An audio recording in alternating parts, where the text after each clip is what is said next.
நினைவஞ்சலி என்று சொன்னவுடனேயே நீங்காத இடம்பெற்றவரை பற்றி சொல்ல வேண்டும் என்றால் அவருடன் நடித்த பெருமை எனக்கு இருந்தாலும் ஒரு காட்சியில் மட்டும் அவர் முதலமைச்சராக நான் நடித்த ஒரு படம் தான் ரிஷி. ஆனால் அவர் இறந்ததாகவே என் மனதில் படவில்லை. இந்த திரைப்படச் சூழலை சிறந்த முறையில் செல்வராஜ் அவர்களும் நடேசன் அவர்களும் எப்படி எடுக்கப் போகிறோம் என்று விவரித்து சொல்லும் போது சிறப்பாக வர வேண்டும் என்று சொன்ன சிறப்பாக இந்த காட்சிகளை பார்க்கும்போது அவரின் படங்களை பார்க்காதவர்கள் கூட ஏன் இந்த படங்கள் எல்லாம் பார்க்காம இருந்து விட்டோமே என்ற அளவிலே சிறந்த ஒரு நடிகரை நாம் பார்க்காம இருந்திருக்கிறோம் என்று சிலருக்கு மனதில் தோன்றியிருக்கும். மற்றவரை பற்றி சிந்திக்கின்ற ஒரு மனிதன் எப்ப பார்த்தாலும் சங்கத்தை பற்றி கேட்டு தெரிந்து கொண்டு வந்து பாருங்க என்ன நிகழ்ச்சி, என்ன நடக்குது, ஏன் அப்படி நடக்குது, இதெல்லாம் கேட்கின்ற உரிமையோடு கேட்டு இந்த சங்கம் சிறப்பாக இருக்க வேண்டும் நினைத்த ஒரு மாமனிதர் தான் அன்பு அண்ணன் SSR அவர்கள். ஒரு கொள்கை இருக்க வேண்டும், அந்த கொள்கை இருக்க வேண்டும் என்று கண்ணன் அவர்கள் சொல்லும் போது கொள்கையுடன் வாழ்ந்த ஒரு மனிதர் என்றால் அது SSR அவர்கள் தான். சாமி கும்பிட மாட்டேன்னா சாமி கும்பிடல, புராண படத்தில் நான் நடிக்க மாட்டேன்னா நடிக்கவே இல்லை, அப்படிப்பட்ட ஒருத்தர் பார்க்க முடியாது. ஏன்னா கஷ்டப்படுற நேரத்தில் சில சமயம் நான் எடுத்து பார்க்கும்போது ஏதாச்சும் ஒரு படம் வந்தால் நடிச்சிடலாமான்னு தோணும். ஆனால் ஒரு கொள்கையுடன் லட்சியத்துடன் இருந்திருக்கிறார் ஒரு மனிதர் என்று சொன்னால் அது லட்சிய நடிகர் SSR அவர்கள் தான். SSR அவர்களுடைய படத்தில் தான் நான் முதலாக திரையுலகிலே அறிமுகமானேன். காக்கும் கரங்கள் என்று இந்த படத்துக்கு பெயர். நானும் ஒரு பெண் வெளியாகி மிகப்பெரிய வெற்றி பெற்ற பிறகு அதே நிறுவனத்தினால் உருவாக்கப்பட்ட படம் காக்கும் கரங்கள். கிளைமாக்ஸ் ஷூட்டிங் நடக்கும்போது எனக்கு காலேஜில் கிளைமாக்ஸ் இப்போ SSR சொன்னார், படிப்பு ரொம்ப முக்கியம், 6 வருஷம் படிச்சிருக்கேன், கோர்ஸனை முடிச்சுட்டு அப்புறம் சொல்லி கால்சித்திரன்னு சொல்லி எனக்காக தேதி விட்டு கொடுத்து கிளைமாக்ஸ் காட்சியெல்லாம் அந்த படத்தில் இருக்கும். அந்த காலத்தில் தேர்தல் நிற்கணும்னா, உள்ளூர் தேர்தல் நிற்கணும்னா கூட சொத்து வரி கட்டணுமா. சொத்து வரினா ஒரு சைக்கிள் இருந்தால் சைக்கிளுக்கு வரி கட்டணும், ஒரு வீட்டில் வந்து வீடு இருந்தால் வீட்டு மேலே வரி கட்டணும், நிலம் இருந்தால் நிலத்தை வரி கட்டணும். காமராஜ் அவர்களுக்கு சொத்தே கிடையாது. அப்போ பசுமன் தேவர் அவர்கள் 8 ரூபாய்க்கு ஒரு ஆட்டுக்குட்டியை வாங்கி கொடுத்து ஆட்டுக்குட்டிக்கு வரி கட்ட சொல்லி அப்ப எலெக்ஷனுக்கு வச்சாராம். எப்படி சார்? ஏனுங்கய்யா நீங்க கல்யாணம் பண்ணிக்கலாம் அப்படின்னு ஒன்னா சொல்லியிருக்காரு. நான் பிறந்தோடனே எங்க அம்மா செத்து போயிட்டா, பக்கத்து வீட்டில் ஒரு முஸ்லீம் தாய்க்கு ஒரு பெண் குழந்தை இருந்தா அந்த குழந்தை செத்து போச்சு, நான் கடைசி வரைக்கும் அந்த முஸ்லீம் தாயோட பால் குடிச்சு வளர்ந்தவன், அதுக்கப்புறம் எந்த பெண்ணு என் வாழ்க்கையை தொடக்கூடாது, நான் துறவியாக வாழ வேண்டும் என்று ஆஸ்பத்திரி படுத்தும் போது ராஜி சொல்றானே எந்த நர்ஸு தொட வேண்டாம்னு சொல்லு, ஆம்பளை நர்ஸுக்கு தான் வர சொல்லுன்னு சொல்லிட்டு கடைசி வரைக்கும் ஒரு பெண் தொடவே கூடாது என்று வாழ்ந்த ஒரு மனிதன். இவர் வந்து நாடகத்தை 170 டிராமா, வேலைக்காரியில் அண்ணா எழுதிய நாடகத்தை 170 டிராமா இவர் நடிக்கிறார். நடிச்சுக்கு அப்புறம் தான் போகுது. இது மாதிரி போயிட்டு இருக்கும்போது பேரெல்லாம் அவருக்கு வந்து நாடகங்கள், அப்புறம் வந்து அரசியல், அப்புறம் திரைப்படம். நான் ஒரு லிஸ்ட் போட்டு பார்த்தேன், 100 படமெல்லாம் இல்லை. அவர் நடித்த படம் 79, அதில் 5 படம் வந்து கெஸ்ட் ரோல். 74 படம் தான் அதில் மிகச்சிறந்த படங்கள்லாம் பண்ணியிருக்கிறாரு. காரணம் ஒரு பகுதி அரசியல், ஒரு பகுதி நாடகம், ஒரு பகுதி வந்து திரைப்படம், அப்படி வாழ்ந்த ஒரு அற்புதமான மனிதர். அவர் மறைந்த அடுத்த நாள் அவர்கள் குடும்பத்திற்கு நெருக்கமான ட்ராட்ஸ்கி மருது ஓவியர் அவருடைய தம்பியோடு திலகர் மருதோடு பேசிக் கொண்டிருந்தேன். அவர் நடிகர் அல்லாமல், ராஜேந்திரன் ஐயா அவர்கள் நடிகர் அல்லாமல் அவருடைய திரையுலகிற்கு சம்பந்தப்படாத பல நிகழ்ச்சிகளை கூறினார். அதிலே மிக மதிக்கத்தக்க, மிக ஆச்சரியமூட்டக்கூடிய ஒரு விஷயம், அவரிடம் ரயில் அப்படி என்று சொன்னால், பேச்சுவாக்கிலே ரயில் என்று ஒரு வார்த்தை வந்தால் அந்த ரயிலிலே அவர் பிரயாணம் செய்த நிகழ்வுகள், அந்த நிகழ்வுகள் அவருக்கு கற்றுத்தந்த பாடங்கள். அவர் எப்பொழுதுமே மறைநூல்களை நம்பியதில்லை. ரயிலில் பயணித்தது, சந்தித்த மனிதர்கள் அதைத்தான் அவர்களுக்கு வாழ்க்கை பாடமாக இருந்திருக்கின்றன என்பதை ஒவ்வொரு காலகட்டத்திலையும் அவர் கடந்து வந்த நிகழ்வுகளை தலைப்பிட்டு குறித்து வைத்திருக்கிறார். எத்தனை பேர் நாம் கடந்து வந்த வாழ்க்கையை பார்க்கிறோம். திரு ராஜேந்திரன் ஐயா அவர்களை பற்றி கேள்விப்படும் பொழுது மிகவும் எளிய மனிதராக, ஒரே திரையிலே 2 கதாநாயகர்கள் தோன்ற முடியுமா என்று இன்னும் ஒரு பெரும் போராட்டமாக இருக்கிறது. ஆனால் தன்னுடைய இடத்தை யாரும் பறித்துக் கொள்ள முடியாது, எனக்கென்று ஒரு இடத்தை நான் தக்க வைத்துக் கொள்வேன் எந்த சூழ்நிலையிலும் என்று ஒரு தன்னம்பிக்கையோடு மற்ற கதாநாயகர்களோடு இடம் வகித்த அந்த ஒரு தன்னம்பிக்கையாளரை நான் பார்க்கின்றேன். நீங்கள் தன்னலமற்றிருந்திருக்கிறீர்கள். உங்களுடைய அரசியல் வாழ்விலும் சரி, உங்களுடைய பொது வாழ்விலும் சரி, உங்களுடைய கலை வாழ்விலும் சரி, நீங்கள் தன்னலமற்றவராக இருந்திருக்கிறீர்கள். இந்த சங்கம் இன்று இவ்வளவு ஒரு மிகச்சிறந்த சங்கமாக விளங்கிக் கொண்டிருக்கிறது என்றால் அது உங்களுடைய கடுமையான உழைப்பும் இருக்கிறது. நான் தென்னிந்திய நடிகர் சங்க தலைவராக 14 ஆண்டு காலம் இருந்ததற்கு ஒரு பெரும் பொறுப்பு ஏற்றவர் லட்சிய நடிகர் அண்ணன் SSR அவர்கள். பேரறிஞர் அண்ணா புரட்சி தலைவர் மீது எவ்வளவு பாசம் கொண்டிருந்தாரோ அதற்கு சமமாக ஒருவரை அவர் நேசித்தார் என்றால் அது லட்சிய நடிகர் SSR அவர்கள் மட்டும்தான். பேரறிஞர் அண்ணாவின் 50வது பிறந்த நாளில் அண்ணன் SSR அவர்கள் இல்லத்தில் அவருக்கு மரியாதை செலுத்தப்பட்டது. அண்ணன் SSR அவர்கள் 1 சவரன் தங்க காசுகள், ஒவ்வொரு சவரன் 50 காசுகள், 50 காசுகள் அவருக்கு பரிசாக கொடுத்தார். அப்போது பேரறிஞர் அண்ணா சொன்னார், 50 காசு கொடுக்குறிய ராஜு, 51வது பிறந்த நாளில் என்ன கொடுப்பாயின்னு கேட்டார். பேப்பரில் என் உயிர் என்று எழுதி கொடுத்தவர் லட்சிய நடிகர் SSR. SSR மறைந்து ஒரு நடிகர் மட்டுமல்ல, ஒரு சகாப்தம். எத்தனையோ நடிகர்கள் தமிழ் பேசி பெயர் பெற்றார்கள். ஆனால் SSR அவர்கள் பேசிய தமிழால் தமிழே பெருமைப்பட்டுக் கொண்டது. அடடா, நான் இத்தனை அழகான மொழியா என்று வார்த்தைகள் வரம் கேட்டன.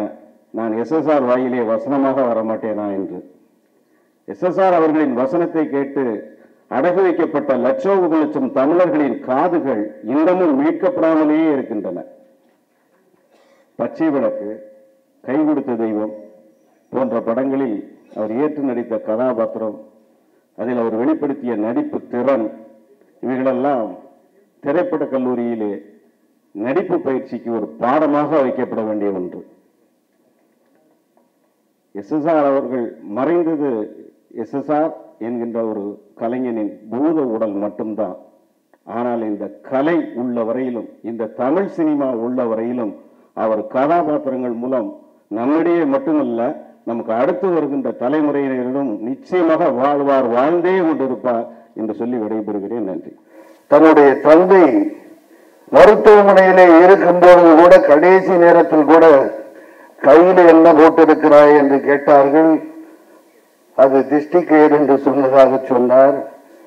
அது கருப்புரத்தனம் போடுவாங்க, நீ என்ன சிகப்பா போட்டிருக்கேன்னு கேட்டார். சொன்னாரா, ஓஹோ திருஷ்டியில கூட கருப்பு சிகப்பு இருக்கா அப்படின்னு சொன்னாரு. ஏன்னா கருப்பு சிகப்புக்கு சொந்தக்காரர், அதை வளர்த்தவர் அவர். இங்க அவருடைய படங்களிலே பார்த்தோம், மும்மூர்த்திகள் என்று சொன்னார்கள். அதாவது சேரன், சோழன், பாண்டியன் என்று. இவர் வெண்கல குரல், இவருக்கு வெண்கல குரல் என்று சொல்லலாம். வெண்கலத்தை தான் தரையில போட்டா கணீர்னு ஒரு சவுண்ட் வரும். அதுதான் SS ராஜேந்திரன் அவர்கள். இன்னொருத்த காமிச்சாங்க, சிம்ம குரலும் நடிகர் திலகம் சிவாஜி அவர்கள். கணீர் கணீர் என்று பேசக்கூடிய மக்கள் MGR அவர்கள்.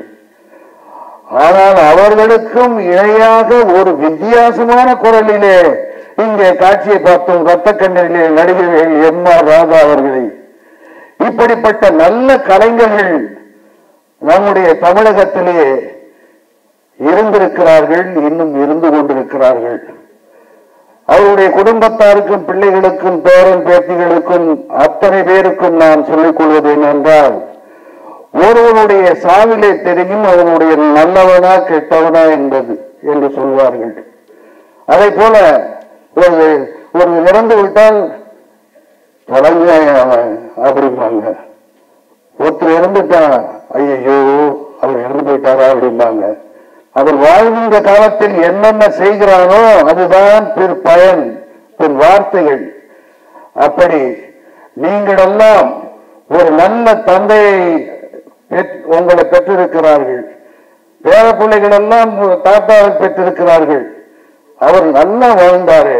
நல்ல நடிச்சாரு, நல்ல புகழோட இருந்தாரு, நல்ல மனைவி பிள்ளைங்க பேர பிள்ளைகளோட வாழ்ந்தார்.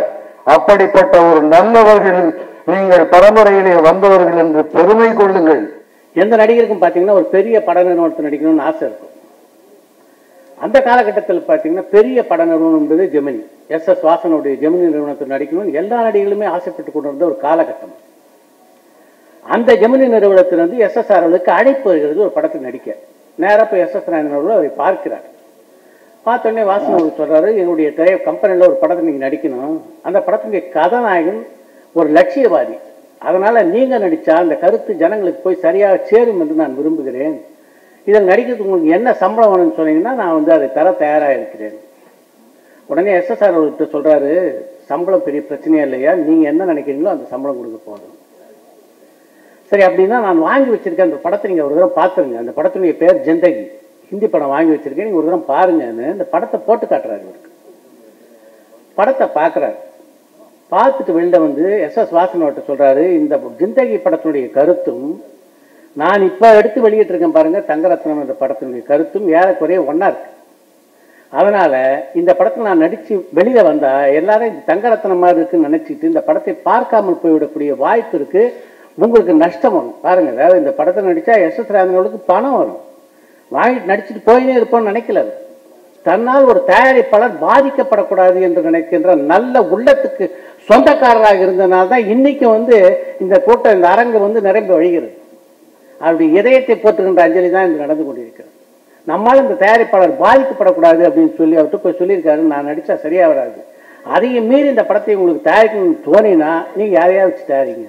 இந்த நிகழ்ச்சி எதுக்காக நான் குறிப்பிடுறேன்னா, தன்னுடைய வாழ்க்கை வேறு வாழ்க்கை வேறு என்று நினைக்காத ஒரு கலைஞராக எஸ்.எஸ். ராஜன் அவர்கள் அவருக்கு என்ன பட்டம் கொடுத்தாங்களோ அந்த லட்சிய நடிகர் என்ற பட்டத்துக்கு ஏற்ப தன்னுடைய வாழ்க்கையை நடத்தி முடித்த ஒரு கலைஞராக திகழ்ந்தார். லட்சிய நடிகர் என்ற பெயரை அவர் பெற்றதற்கான காரணமே, நான் நடிக்க மாட்டேன் என்று சொன்ன ஒரு நடிகர் என்றால் அந்த லட்சிய நடிகர் தான். புராண படங்களிலே புராண வேஷங்களிலே நடிக்க மாட்டேன் என்று சொன்னதால் தான் அண்ணா அவர்கள் லட்சிய நடிகர் என்ற பட்டத்தை கொடுத்தார். அப்படிப்பட்ட ஒரு பகுத்தறிவாளர்களுடைய திருவுருவ பட்டத்தை இறைவன் அருளை சொல்லி வாழ்த்தி மதுரை ஆன்மீக அவர்கள் திறந்திருக்கிறார் என்றால் அவர்கள் இருவரையும் இணைத்தது தமிழன் என்ற உணர்வு, தமிழ் என்ற மொழி. எஸ்.எஸ்.ஆர். அவர்கள் பிறந்து ஒரு 2 வயது இருக்கும் பொழுது பசும்பன் தேவரையா அவர்களும் சூரியநாராயண தேவர் எஸ்.எஸ்.ஆர். தந்தையார் அவர்கள் நண்பர்கள். அங்கே சேடப்பட்டிக்கு தேவர்கள் சென்ற பொழுது கை குழந்தையாக இருந்த எஸ்.எஸ்.ஆர். அவர்களை தூக்கி தேவர்கள் கொஞ்சிக் கொண்டிருந்த பொழுது சூரியநாராயண தேவரை பார்த்து, உன் பையனுக்கு பேர் வச்சியான்னு கேட்டிருக்காரு. இன்னும் பேர் வைக்கல, நீயே வச்சிரு, என்ன ராசி என்ன நட்சத்திரம் எல்லாத்தையும் கேட்டு, இது ராஜேந்திர சோழனுடைய ராசியில பிறந்திருக்கான் மகன், அதனால ராஜேந்திரன் சோழன், உன் மகன் பாண்டியன், அதனால ராஜேந்திர பாண்டியன் என்று பெயர் என்று தேவரவர்களால் சூட்டப்பட்ட பெயர் லட்சியருடைய எஸ்.எஸ்.ஆர். பெயர். ஆரம்பத்தில் ஏர்லைன்ஸ்ல இருந்த போது முதலாக நான் ஃப்ளைட்ல நிறைய பேர் பெரிய விஎஃப்எஸ் எல்லாம் வருவாங்க, அவங்க எல்லாம் வருவாங்க, பெரிய நடிகர் திலீப், சிவாஜி அவர்கள் எல்லாம் வந்துகிட்டு இருப்பாங்க. முதலாக யாரும் சரோஜதி அம்மா வந்துட்டாங்க, கோயம்புத்தூர் போனோம் ஷூட்டிங் போடுறதுக்கு. இவங்க 2 பேரும் விஜயகுமாரியும் எஸ்.எஸ்.ஆர். அவர்களும் அங்கேயிருந்து அப்படியே நின்று பார்க்குறாங்க. ஃப்ளைட்டு கிளம்பிடுச்சு, டோர் மூடிட்டாங்க, ஃப்ளைட்டு கிளம்பிடுச்சு. ஏன் அப்படி, ஐயோ லேட்டாக வந்துட்டாங்களே, எப்படி இவங்களுக்கு சொல்லலாமே, அதாவது படங்களை பார்த்துருக்கேன்னா அந்த அந்த ஆர்வத்தில் தெரிஞ்சா நல்லா இருக்குமே, வந்தா நல்லா இருக்குமே, அது ஃபர்ஸ்ட் அறிமுகம் எனக்கு எஸ்.எஸ்.ஆர்னா யாருன்னு. அதுக்கப்புறம் கொஞ்ச நாள் ஆனதுக்கப்புறம் அவரோட மறக்க முடியுமா என்கிற படத்தில் நான் நடிக்க எனக்கு வாய்ப்பு கிடைச்சது. அப்போ வாட்டி கேட்டேன் நான், ஏன் சார் என் படம் பார்த்தீங்களா, காதலிக்கு நேரமில்லை எப்படி இருந்தது அப்படின்னா, புதுசாக ஒன்றும் நடித்த மாதிரி இல்லை, நல்லா நடித்தேன் அப்படின்னாரு. எதுக்கு சொல்ல வரேன்னா, அவர் பேசும்போது ஒரு குழி விழும், ஒரு அழகன், ஒரு கலை, அதை அப்சர்வ் பண்ணிக்கிட்டே இருப்பேன். அப்புறம் இவர் பேசும்போது அது அப்படியே பேசிட்டு இருப்பேன். சிவாஜி, நடிகர் திலகம், புரட்சி தலைவர், ஐ கால் இம் தி ரோமன் கிங். ஏன்னா அவர் வந்து ராபின்ஹுட் மாதிரி அந்த ரோமன் அவுட்லுக் இருக்கு. ஸோ ஐ கால் சிவாஜி கணேசன் அவர் நடிகர் தெலுங்கம் அவர்களை ஐ கால் இம் அலெக்சாண்டர். அதாவது ஷேக்ஸ்பியர் அப்படிங்கிறது நமக்கு இந்த சைடில் ட்ராமாஸ் எல்லாருமே ஸ்கூல் காலேஜஸில் போடுறவங்க நிறைய பேர் இருக்காங்க, பண்ணியிருக்கோம், நானும் ஆக்ட் பண்ணியிருக்கேன். இருந்தாலும் ஷேக்ஸ்பியரன் அப்படின்னு உறுதியாக்கி செவலியர் பட்டம் பெற்றவர் சிவாஜி அவர். அவருக்கு ஈடு கொடுத்து எஸ்எஸ்ஆர் அவர்கள் அது என்னவா பேசுகிறார் தமிழ் பிரவாகம்.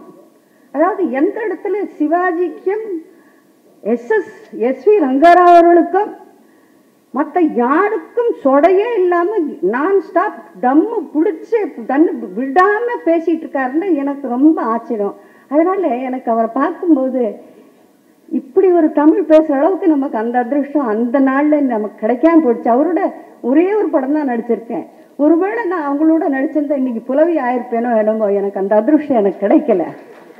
என்னுடைய அப்பா லட்சணியர் அவர்களுக்கு மிகப்பெரிய பாராட்டு விழா நடக்கப் போகிறது என்று நடிகர் சங்கம் அறிவித்த நேரத்தில் நாங்களெல்லாம் மிகவும் மகிழ்ச்சியோடு அந்த நாளை எதிர்பார்த்து கொண்டிருந்த நேரத்தில் இப்படி அவருடைய படத்தை வைத்து நாமெல்லாம் அஞ்சலி செலுத்த வேண்டிய நேரம் மிகவும் இதற்கு வருத்தப்படுவதா மகிழ்ச்சி அடைவதா என்று தெரியவில்லை. கலைஞர்களிலே இயலிசை நாடகம் என்று நமக்கு தெரியும். இயலிசை நாடகத்திலே அத்தனையும் தேர்ச்சி பெற்றவர் என்னுடைய அப்பா லட்சுமி அவர்கள். அந்த காலத்திலே காலையில் 9 மணிக்கு படப்பிடிப்புக்கு சென்றால் 5 மணி வரை படப்பிடிப்பில் இருப்பார். மாலையில் நாடகங்களுக்கு செல்வார். அடுத்த நாள் பிரச்சாரத்திற்கு போவார். அதற்கு அடுத்த நாள் வில்லுப்பாட்டு நிகழ்ச்சிக்கு போவார். அதற்கு பிறகு கட்சி பிரச்சாரத்தில் ஈடுபடுவார். மறியலுக்கு போவார். கைதாகிய பிறகு சிறைக்கு போவார். இப்படி தன்னுடைய வாழ்க்கையை மக்களுக்காகவும் கலைத்துறைக்காகவும் செலவு செய்தார் என்றால் அது நிச்சயமாக மிகையாகாது. அப்படிப்பட்ட ஒரு கலைஞரை பார்ப்பது மிகவும் அரிது. ஆக அப்பேற்பட்ட ஒரு தகப்பனார் இழந்ததற்கு நாங்கள் மிகவும் வருத்தப்படுகிறோம்.